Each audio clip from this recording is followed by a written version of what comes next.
Gawa tayo ng sweet and sour pork. Yung pork natin nakaprito na, ready na siya.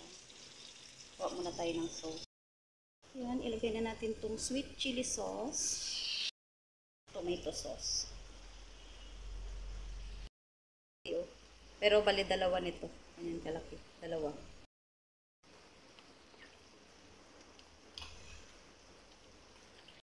Ilagay tayo ng hint ng vinegar. As in, unti lang talaga. Ayan. Hint din ng soy sauce. Kulay lang yan ng soy sauce. Tapos lagay tayo patis.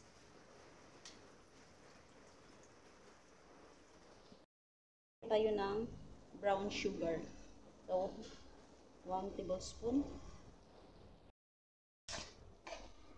Ang ating sauce for sweet and sour pork. At maglagay ng black pepper powder. Hindi na natin ilagay ang ating pork. Oh. Sour pork. So, yung pinakalas natin is ilagay ang ating bell pepper. Sana to siya kung may green para may kulay.